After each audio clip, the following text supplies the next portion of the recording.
नमस्कार, ज़ेहलचल news channel में आपका स्वागत है। सीबीएसई की कक्षा 12वीं की गणित परीक्षा आज एक अप्रत्याशित कारण से चर्चा का विषय बन गई। प्रश्नपत्र में दिए गए एक आधिकारिक क्यूआर कोड को स्कैन करने पर छात्र दंग रह गए जब उनके फोन पर पढ़ाई से संबंधित सामग्री के बजाय 80 के दशक का एक मशहूर पॉप गाना बजने लगा। सोशल मीडिया पर इस रिक्रोली प्रैंक को लेकर छात्रों की मजेदार प्रतिक्रियाएं सामने आ रही है। हालांकि बोर्ड ने इसे एक गंभीर तकनीकी त्रुटि मानते हुए मामले की आंतरिक जांच के आदेश दिए हैं। इस घटना ने एक बार फिर बोर्ड परीक्षाओं के तनावपूर्ण माहौल के बीच डिजिटल सुरक्षा और सटीकता पर नई बहस छेड़ दी है। अंतर्राष्ट्रीय विश्लेषकों का मानना है कि राष्ट्रपति डोनाल्ड ट्रंप की ईरान नीति अब अपने सबसे निर्णायक और कठिन दौर में पहुंच गई है। मध्य पूर्व में जारी युद्ध ने ट्रंप प्रशासन को एक ऐसी स्थिति में खड़ा कर दिया है जहां कूटनीति के विकल्प सीमित होते जा रहे हैं। ईरान के परमाणु संकल्प और इजराइल की सुरक्षा के बीच संतुलन बनाना ट्रंप के लिए एक बड़ी चुनौती है।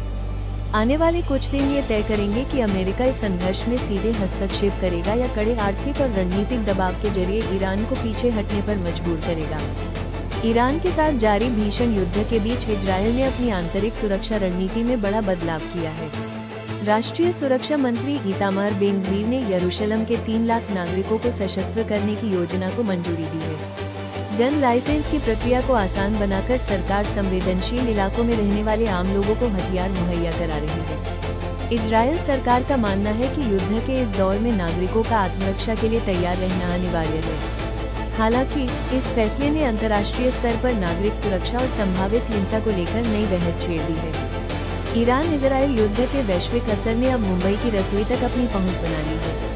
आज 10 मार्च को एलपीजी आपूर्ति बाधित होने के कारण मुंबई के कम से कम 20 बड़े होटलों ने अपनी सेवाओं पर रोक लगा दी है। होटल एसोसिएशन आहार ने चेतावनी दी है कि यदि सरकार ने तत्काल हस्तक्षेप नहीं किया तो शहर का पूरा फूड सेक्टर ठप हो सकता है।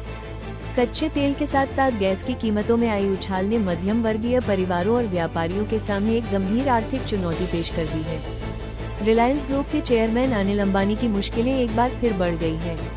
केंद्रीय जांच ब्यूरो सीबीआई ने 1085 करोड़ रुपए की बैंक धोखाधड़ी के मामले में उनके और रिलायंस कम्युनिकेशंस के खिलाफ केस दर्ज किया है।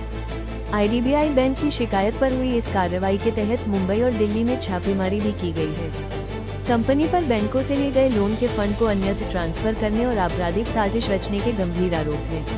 ये घटनाक्रम ऐसे समय में आया है जब रिलायंस की कई कंपनियां पहले से ही भारी कर्ज और कानूनी विवादों का सामना कर रही हैं। पूरी खबर पढ़ें ज़ेहलचल पर लाइक, शेयर और फॉलो करें। जय हिंद।